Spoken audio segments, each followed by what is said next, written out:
Five, four, three. Hey y'all, Walls here with a discussion of Act 2 of the tragedy of Julius Caesar. Let's get into it. So you'll need your selection quick check questions handy. The handout that I've got for you guys if you were in class or if you're working at home, it should be attached to the assignment. Here are the 5 things we need to worry about. Why does Brutus believe Caesar must die? Why does Brutus not want an oath to be taken? Why does Metellus Cimber want Cicero included? Why does Brutus argue against killing Antony? And what does Calpurnia want Caesar to do? All right, let's check it out.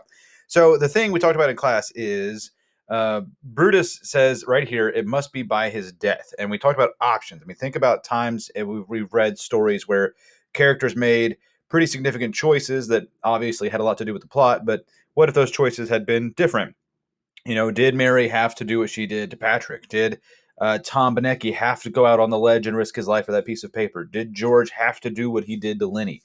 You know, so there's always options, but Brutus here uses logic, and we'll talk about whether this logic is faulty or not, to basically say it's got to be by his death. So here's how he works through this. First, he says he's got nothing personal against Caesar. He says, I have no personal cause to spurn at him, but for the general. So he's saying, I'm not doing this because I don't like Caesar. I'm doing this because I love Rome.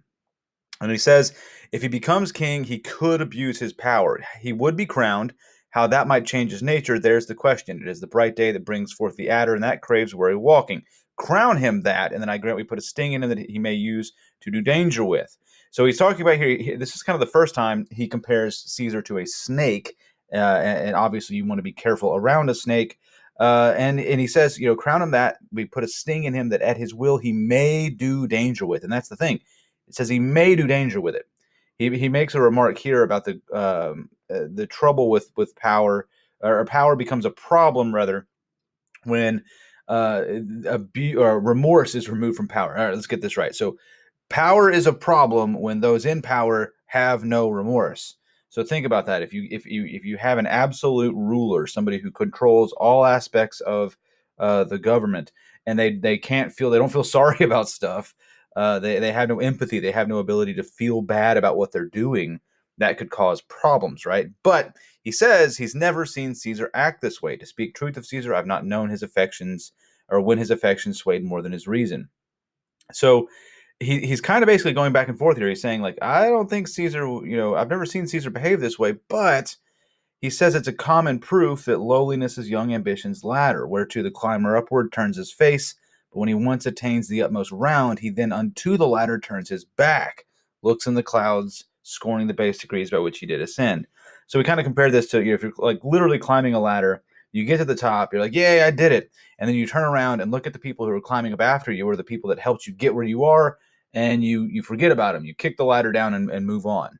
He's saying that this is what usually happens. You know, in class we talked about, you know, we can't prove uh, that the sun will rise tomorrow, but we assume it will because it always has. So Brutus can't prove that Caesar will be power hungry and be a bad king, but he's seen it happen before. So he compares him again to a snake here when he says, and therefore think him as a serpent's egg, which hatched would as his kind grow mischievous and kill him in the shell. So he's saying serpents in the egg, a snake in the egg is not dangerous. But we all know what happens when if that poisonous snake hatches out of that egg, we all know what's going to happen. That snake will become dangerous. So it's better to kill it in the shell than let it grow and become a problem. So I mean, think about your own lives. Think about a time where you made a decision, or you did something, and later you were like, "Whoops, shouldn't have done that." You know, I guess we probably spend our whole lives thinking about that kind of thing. So yeah, there's his reasoning. That's why Caesar's got to die, not because of who he is, not because of what he's done, but because of what might happen. You know, do you agree with that logic? Do you think that makes sense? Okay, now where we're going, we don't need oaths. So Cassius gets the gang together, and they need to bring Brutus in on the conspiracy. And Brutus is like, yes, like Brutus has come to this on his own. He's drawn his own conclusions. Remember, Cassius's motives aren't nearly as noble as Brutus. Cassius is just jealous and doesn't like Caesar, doesn't think Caesar deserves the power that he has. So Cassius says, let us swear our resolution. Basically, he says, let's promise not to snitch on each other. Let's take an oath. Like we're all now a secret organization. And Brutus says, no, we don't need to take an oath, because if our motives aren't noble, if we're not doing the right thing, then we need to just stop. Because he's basically saying, like, if we're doing this for all the right reasons, and if this really is for the good of Rome, there's no way we can get in trouble, because this is the right thing to do.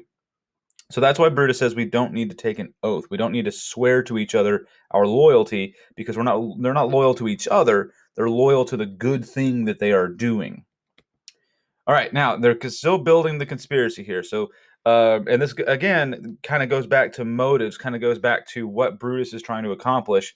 They need Cicero here because he's got silver hairs, and that's not a comment on like how cool he looks or how good he looks with those silver hairs, but it says it'll purchase us a good opinion and buy men's voices to commend our deeds. It shall be said his judgment ruled our hands. Our youths and wildness shall no whit appear, but all be buried in his gravity. So what they're about to do is pretty radical. Like, they're literally about to assassinate the most powerful man on the planet.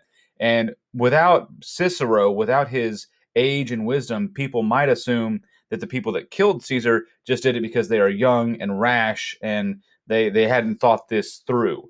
So I don't know if you've ever, been admonished as a teenager for being impulsive and making bad choices very quickly.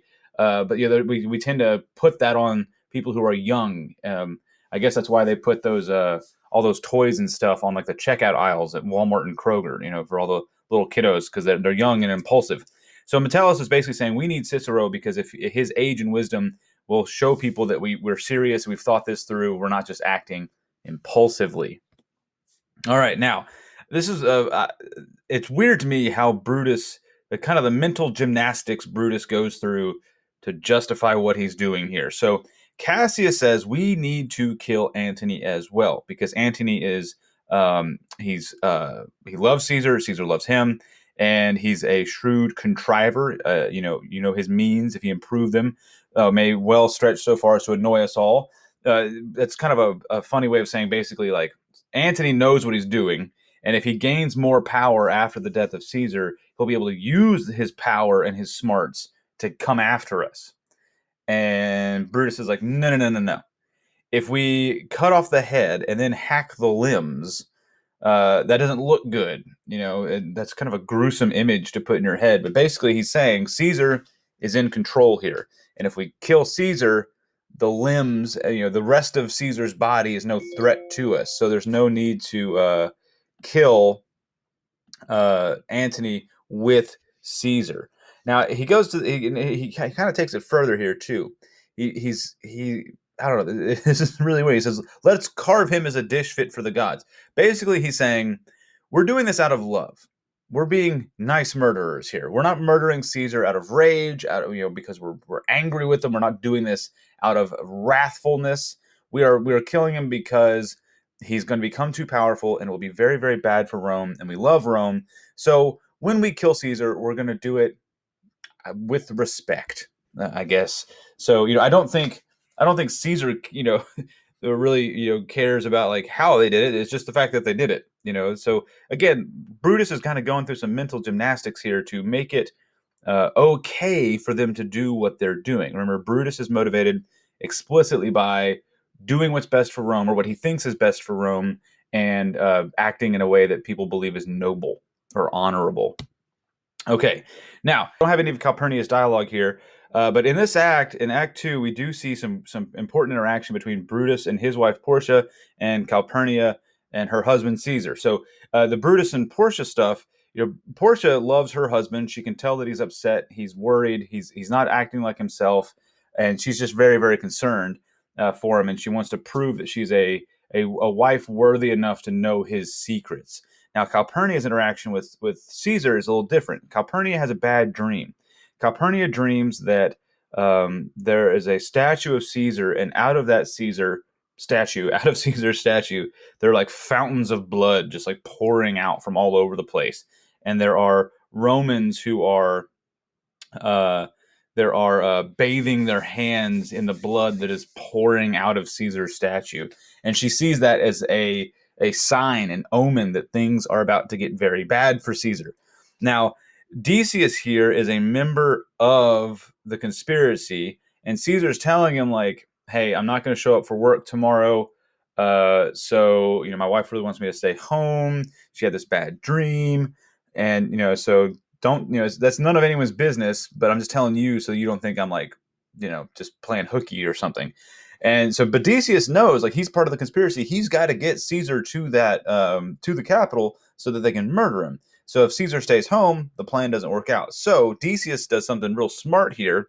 He kind of reverses the interpretation of the dream. He says, "This is not bad. It was a fair and fortunate uh, dream, because your statue spouting blood in many pipes in which so many smiling Romans bathed signifies that from you great Rome shall suck reviving blood, and that great men shall press for tinctures, stains, relics, and cognizance." He's basically saying, like, it's a symbol of the fact that through your rule, you will revive Rome. You will make Rome great. And Yeah, so Caesar's all like, cool, I'll do that. Okay, so this brings us to the kind of the skill part of the this handout, where you have to trace causes and effects. So right here, number 5, we didn't go over this. You got to read the rest of Act 2. You got to find out about this guy, Artemidorus is how you would say that. You got to find Artemidorus. What does Artemidorus have? Why is he attempting to see Caesar? So, what causes him to attempt to see Caesar, and what is the effect of that? And I talked a little bit about Portia's concern for Brutus. Again, that's in Act 2.